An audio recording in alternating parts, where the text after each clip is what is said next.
For so many Dream Theater fans, their 2007 album, Systematic Chaos, is more than just a collection of songs. It feels like this epic, profound spiritual journey. You listen to it, and you hear this powerful, cohesive story woven through every single track. But what if that story was never actually meant to be there? Let's deconstruct the chaos. So that's the big question we're digging into. Was this album a masterfully planned narrative, carefully charting a course for a soul's journey from total darkness all the way to the light? Or was it something else entirely? Just a stunning coincidence? A masterpiece born from pure, beautiful chance? You know, the story that almost everyone seemed to hear was just so compelling. It felt like a modern hero's journey, right? It kicks off with temptation and this huge collapse, it moves through this really dark personal struggle, and it all comes to a head with repentance and a hard-won redemption. The narrative arc just feels so clear, so deliberate, that for many, it's become the only way to hear this music. Okay, so first, let's really unpack this widely held belief, the myth of the masterpiece, the incredible story that just captured so many people's imaginations. It's a fantastic interpretation, for sure, but it's built on a really fascinating assumption. Because here is the surprising truth, the twist in the story. The band never planned any of it. They walked into that studio with absolutely no grand design, no narrative map, no conceptual blueprint whatsoever. And this right here is where the real story begins.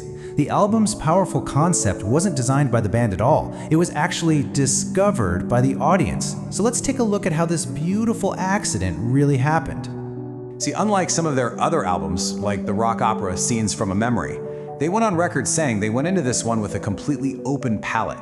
They intentionally wanted to avoid a big concept. They just wanted to let the music grow on its own, totally free from any preconceived ideas.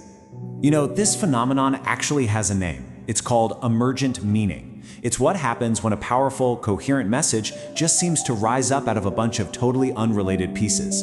The meaning wasn't put there on purpose by the artist. It was assembled, piece by piece, and discovered by the listener. And that, right there, is the real magic of Systematic Chaos. So if it's not one single story, what is it? Well, let's deconstruct the songs themselves. What you find isn't a unified narrative at all, but a brilliant and chaotic anthology. What lyricist John Petrucci actually wrote was a collection of completely separate, fictional short stories. In the Presence of Enemies was inspired by a Korean comet, and it's all about the battle you have with yourself. Forsaken is a straight-up gothic vampire tale, but it's really a parable about false enlightenment. The Dark Eternal Night, that's pure H.P. Lovecraft horror about the ego turning into a monster. And the album closes on a ghost story. Every song is its own little world, pulling from horror, fantasy, and deep psychological struggle. And then you have repentance. For so many listeners, this is the emotional core of the entire album. It's that moment of redemption. But here's the kicker. It's not actually part of this album's story at all. It's the fourth chapter of drummer Mike Portnoy's 12-step suite, a deeply personal saga about his recovery from alcoholism that actually spans 5 different Dream Theater albums. It was basically just passing through this record on its own much larger journey. Okay, let's talk about Constant Motion. Musically, this thing is just a beast. It's one of the most relentless, aggressive tracks on the record, a chaotic, high-speed assault of pure technical metal. It just feels like raw, unfiltered energy. But then you look at the lyrics, and they reveal something incredibly vulnerable. Mike Portnoy wrote it as a direct metaphor for his own experience with obsessive-compulsive disorder.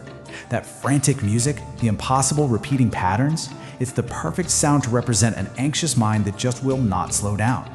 So get this, one of the heaviest songs on the album is also one of the most emotionally raw and exposed. So, okay, we have all these separate, chaotic pieces.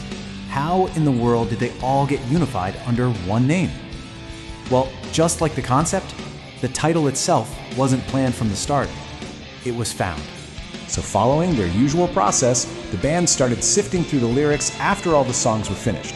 They pulled the word chaos from that Lovecraftian horror story, The Dark Eternal Night. Then they took the idea of neat disorder from Constant Motion, the song about OCD.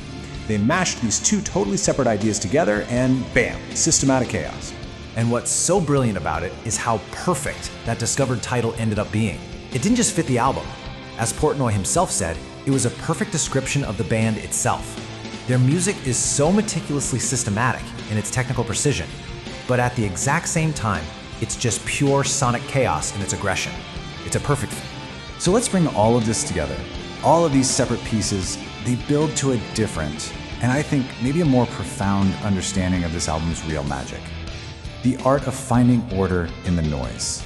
I mean, just think about what we've uncovered here.